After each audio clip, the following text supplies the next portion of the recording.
Hi everyone, I'm Dan Julian for Danesthetics Medical. My clinic is located here in Ottawa, Canada. Today's topic, dark circles underneath the eyes. We're covering causes and potential treatment options. Let's get into it. So I'm making this video today because often enough clients will come to see me asking for tear trough fillers to help fix the dark circles under their eyes. And if I do this test, and it doesn't improve their tear troughs, such as mine, no improvement, then they're not a candidate. It's not going to do anything. And likely it's due to other factors. So let's get into those factors first. First up is genetics. And your clients will be the first to tell you if it's a genetic factor because they'll be honest with you and they'll say that they've had it since childhood. People with darker complexions tend to have darker circles underneath the eyes sometimes, and it's because they produce more melanin.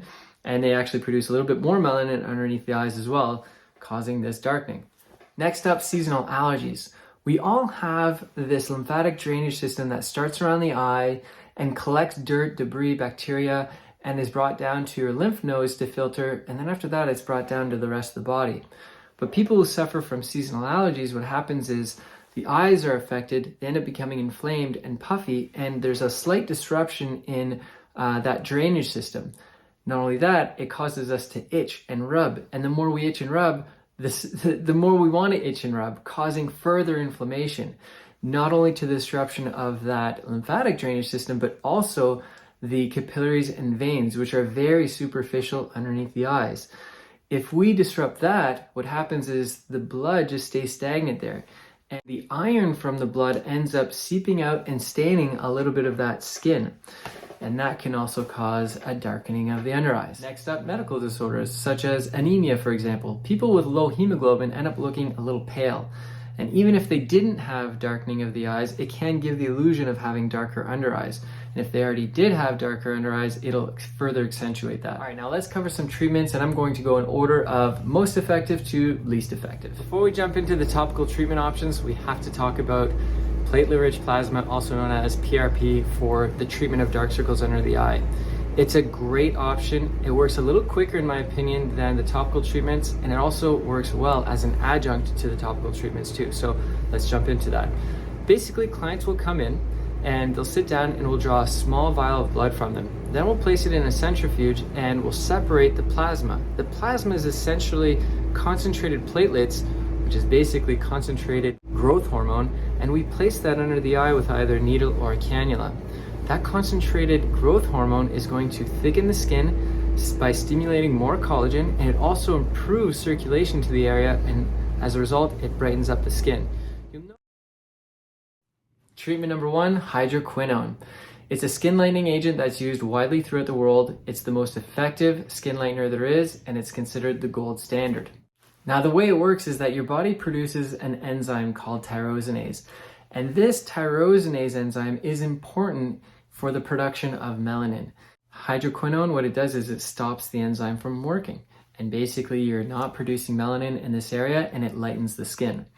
Naturally, it's called a tyrosinase inhibitor. Now, hydroquinone is to be used twice daily for about 4 to 6 months. After that, you need to stop and give your skin a break.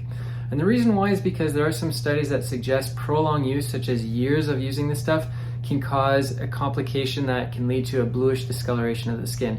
It's rare, but it's a possible side effect, so we always tell everyone, stop after 4 to 6 months, give it a break. Now, you'll notice an improvement at about 4 to 8 weeks of use. But if you haven't noticed any improvement at 3 months, don't continue using it. It's not the right product. We need to use something else. Number 2, vitamin C. And I'm going to tell you why vitamin C is so amazing for your face.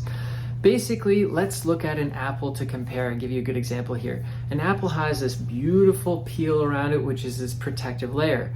You cut that apple in half, the protective layer is no longer there, and the apple starts turning brown on the inside.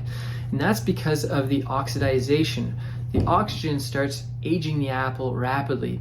And how can you prevent that from happening, or how can you slow it down?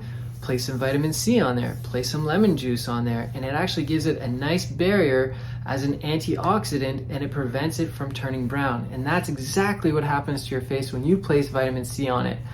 You place that underneath the eyes, it's going to do multiple things for you. It's going to slow down the aging of that skin there. And that skin is the telltale sign of someone's age. It's the thinnest skin on the body, and we need as much collagen and elastin there as possible.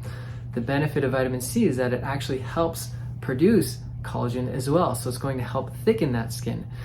Not only that, it also acts as a melanin inhibitor, so it's going to also lighten that skin as well. So for all these benefits, use vitamin C. Number 3, which could have been a close number 2, is retinol, and let's get into it. The skin underneath the eyes, we mentioned it's the thinnest skin on the body, right? And there's not a lot of elastin and collagen there. In fact, we start losing our elastin and collagen by 1% every year from the age of 21. Now, because it's paper thin, that elastin and collagen goes away much quicker than the rest of our face. So in order to maintain it and preserve it and actually even thicken it, you gotta use retinol. Vitamin C does an okay job at producing collagen, but it's nothing like retinol. Retinol is on another level. It's been proven for over 30 years that this stuff is excellent to maintain both your elastin and collagen. So you need to use it for that reason. Not only that, it's an acid base. It's a mild acid base, but if you use it regularly over 4 to 6 months, you're really going to notice that it's going to even out any skin imperfections.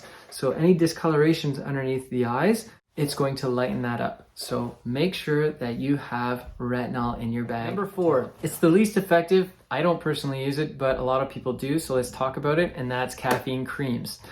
So the way caffeine creams are supposed to work is basically constrict some blood vessels. So let's say if you have some vessels that are congested around the eyes, such as whenever you're having an allergic reaction and there's some swelling there.